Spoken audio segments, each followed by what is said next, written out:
കണ്ടില്ലേ, കുട്ടിയുണ്ടാകാൻ പോകുന്ന സന്തോഷത്തിലാണ് ആ രണ്ടുപേരും. കുട്ടിയുടെ ജെൻഡർ ഏതാണെന്നുള്ള ആകാംക്ഷയോടെയാണ് ബാക്കി കൂട്ടർ. ഒരു വശത്ത് ആൺകുട്ടിയാണെന്ന് പറയുന്നു, മറുവശത്ത് പെൺകുട്ടിയാണെന്ന് പറയുന്നു.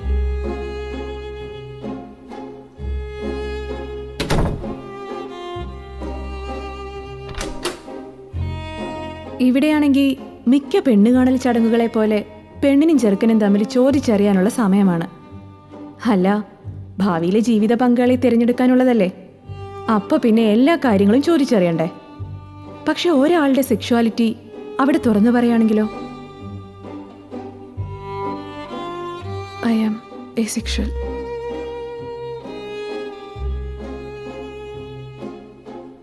നിങ്ങൾ നിരാശപ്പെടുവോ?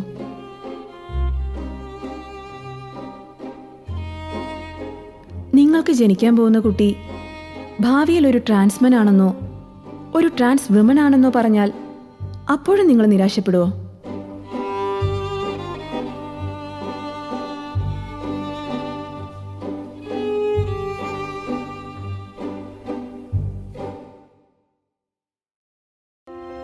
എന്നാൽ നിങ്ങൾ നിരാശപ്പെടേണ്ടത് യാഥാർത്ഥ്യത്തെ ഓർത്തല്ല, മറിച്ച് നിങ്ങളുടെ അറിവില്ലായ്മയാണ്.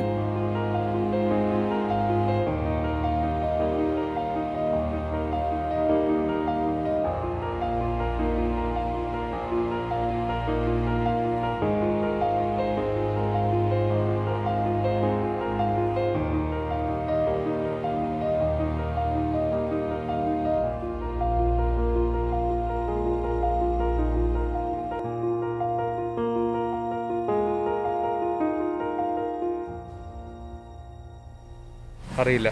LGBT ഇല്ല, അറിയത്തില്ല. എനിക്കറിയില്ല. സോറി, അറിയില്ല. ഇല്ല, അറിയാൻ പാടില്ല. മനസ്സിലായില്ലേ? അപ്പോൾ ഇതാണ് ഇവിടുത്തെ അവസ്ഥ. അതുകൊണ്ട് നമ്മൾ ആദ്യം മനസ്സിലാക്കേണ്ട കുറച്ച് കാര്യങ്ങളുണ്ട്. ആദ്യം, എന്താണ് LGBTIQ+? ലെസ്ബിയൻ, ഗേ, ബൈസെക്ഷൽ, ട്രാൻസ്ജെൻഡർ, ഇന്റർസെക്സ്, ക്യൂയർ. ഇതിനോടൊപ്പം പ്ലസ് എന്നതുകൊണ്ട് ഉദ്ദേശിക്കുന്നത് ട്രാൻസെക്ഷൽ, ക്വസ്റ്റ്യനിങ്, അലേ, ഏജെൻഡർ, പാൻസെക്ഷൽ എന്നിങ്ങനെ വരുന്ന മറ്റു വൈവിധ്യങ്ങളെയാണ്.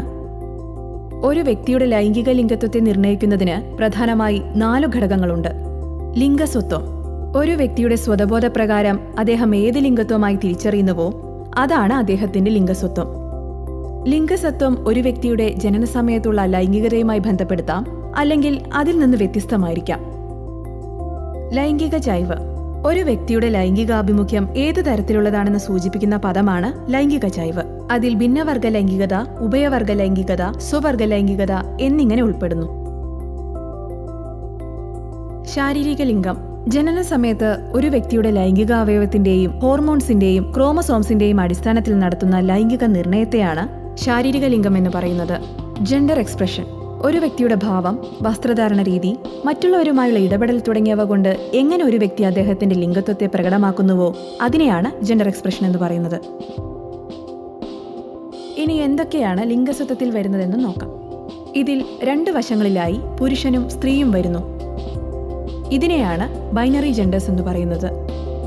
ഇതിൽ സ്വതബോധം അനുസരിച്ച് ഒരു വ്യക്തി പൂർണ്ണമായി പുരുഷനായിട്ടോ അല്ലെങ്കിൽ പൂർണ്ണമായി സ്ത്രീയായിട്ടോ തിരിച്ചറിയാത്തവരെയാണ് ജെൻഡർ ക്യൂർ അല്ലെങ്കിൽ നോൺ ബൈനറി എന്ന് പറയുന്നത്.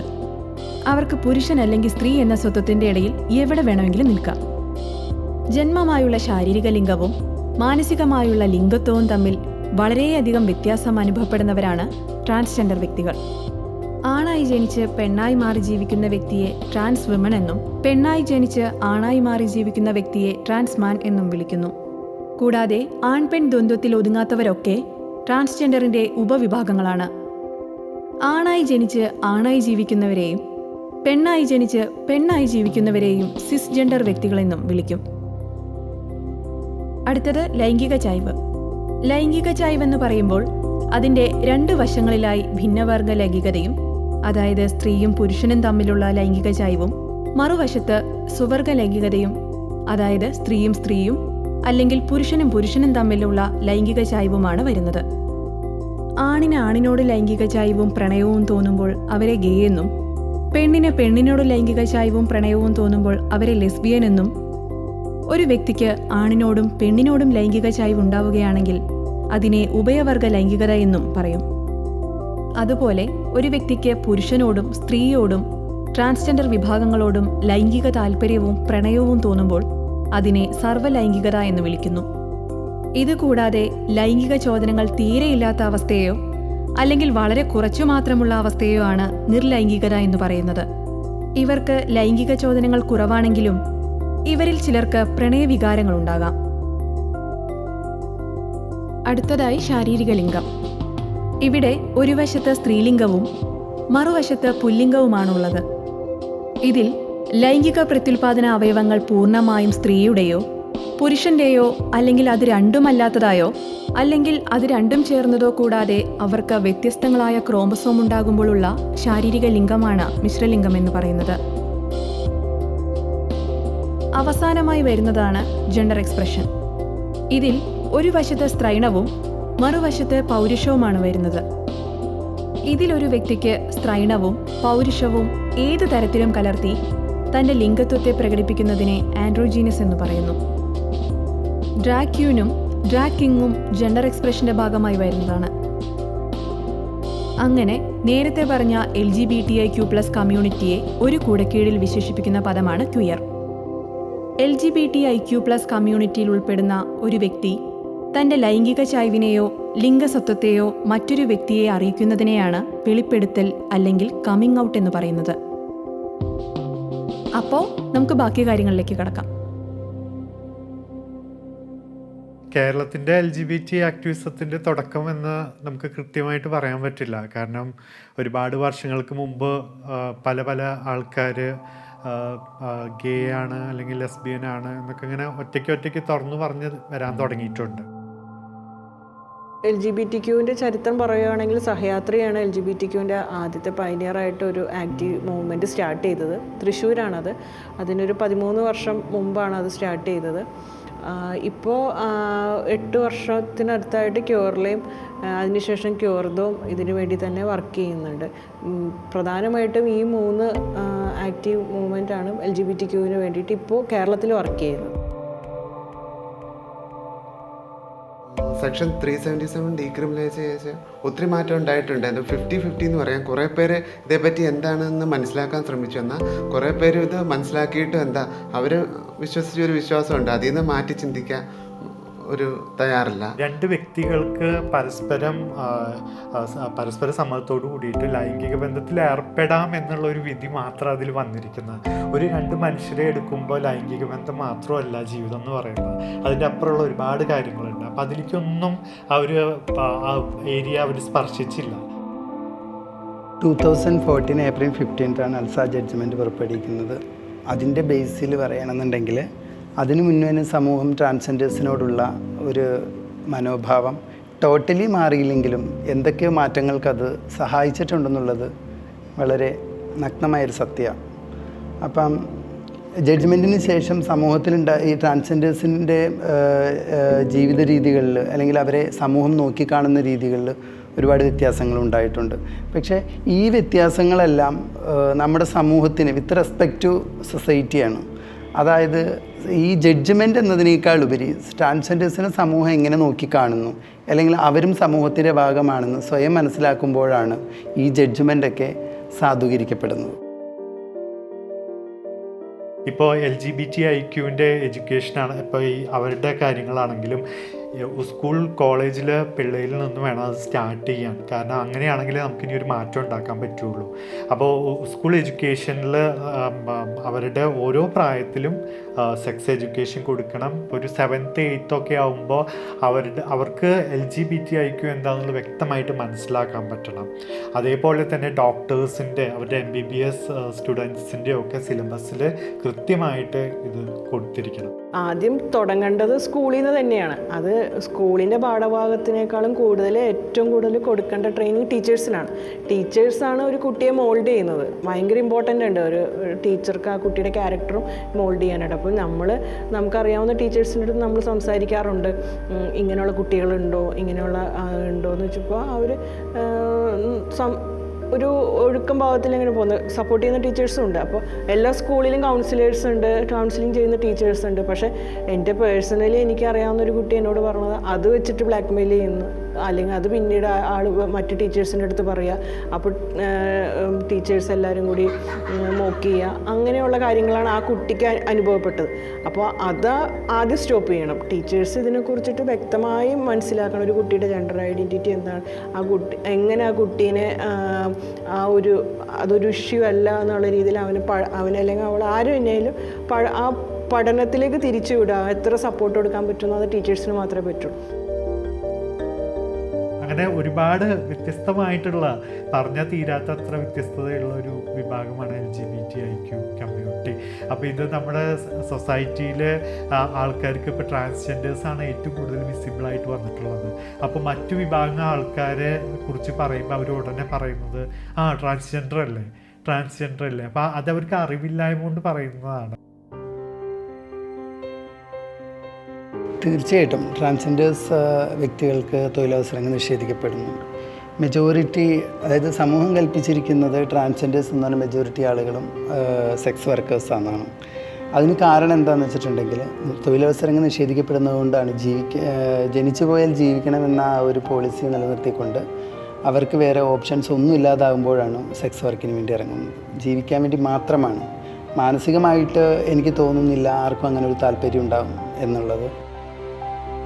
ഹോമോസെക്ഷൽ ആയിട്ടുള്ള ഒരാൾ വീട്ടിൽ പറയുമ്പോൾ, അല്ലെങ്കിൽ ഒരു ഹെറ്ററോസെക്ഷൽ ആയിട്ടുള്ള ഫ്രണ്ടിനോട് തുറന്നു പറയുമ്പോൾ അവർ ചെയ്യേണ്ടത് എന്താണെന്ന് വെച്ചാൽ ആ വ്യക്തിയെ എന്താണ് അവൻ പറയാൻ ഉള്ളതെന്ന് കേൾക്കാനുള്ള ഒരു ക്ഷമയെങ്കിലും ഉണ്ടാകുക. എന്നിട്ട് അതായത് ഹോമോസെക്ഷുവാലിറ്റിയും സാധാരണ ഹെറ്ററോസെക്ഷുവാലിറ്റി പോലെ തന്നെയാണ്. ആകെയുള്ളൊരു വ്യത്യാസം എന്ന് പറയുന്നത് സെക്ഷൽ ഓറിയൻറ്റേഷൻ മാത്രമാണ്.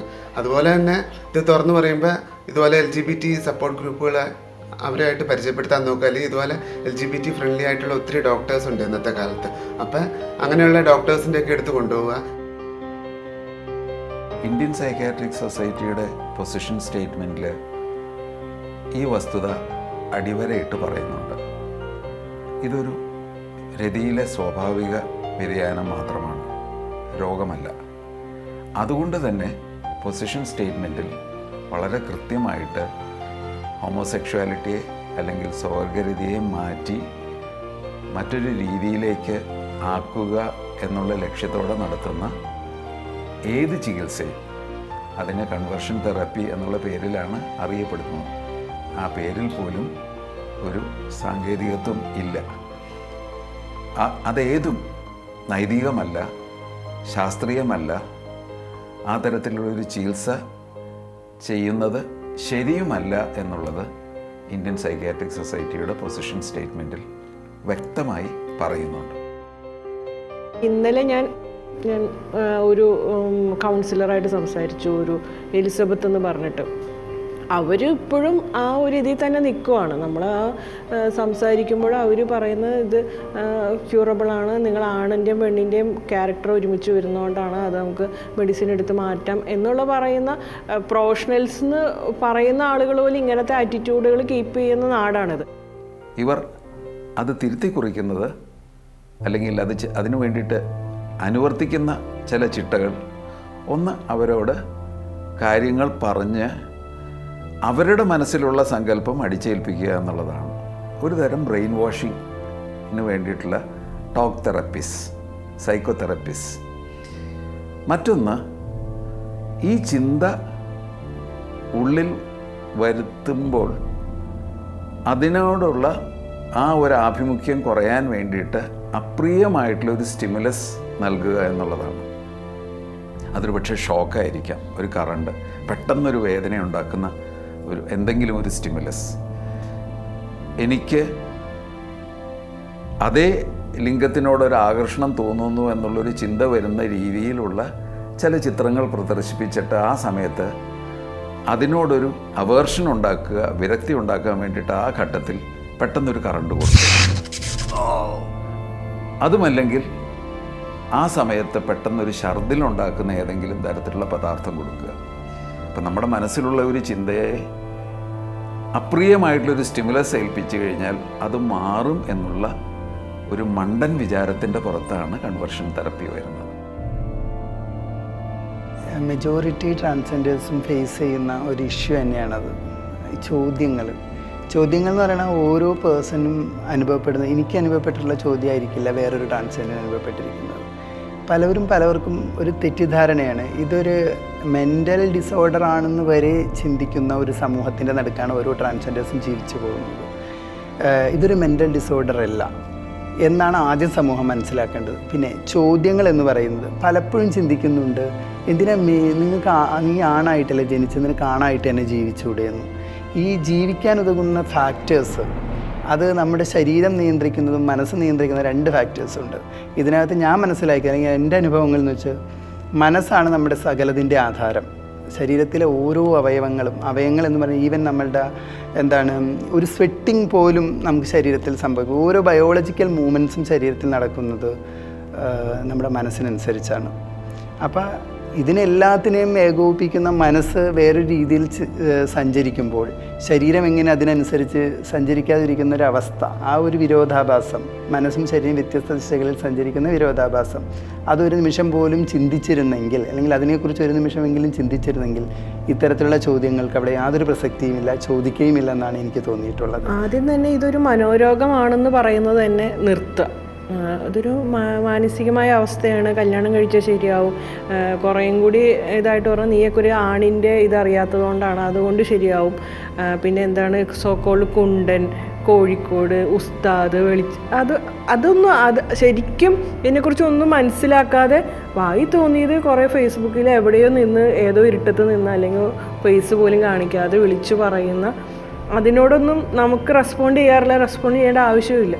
അപ്പോൾ നമ്മൾ ഇതൊരു മാനസിക രോഗമാണ്, കല്യാണം കഴിച്ചാൽ ശരിയാകും എന്ന് പറയുന്നതാണ് ഏറ്റവും വലിയ നമുക്ക് ഒട്ടും പറ്റാത്ത. കാരണം എനിക്ക് പേഴ്സണലി അറിയാവുന്ന ഒരു 30 അല്ലെങ്കിൽ 40 50 അടുത്ത് വരുന്ന പേഴ്സണലി അറിയാവുന്ന ഡിവോഴ്സ് കേസുകൾ ഇപ്പോൾ ഡിവോഴ്സ് കേസുകൾ അല്ലെങ്കിൽ സെപ്പറേറ്റ് ആയി നിൽക്കുന്നുണ്ട്.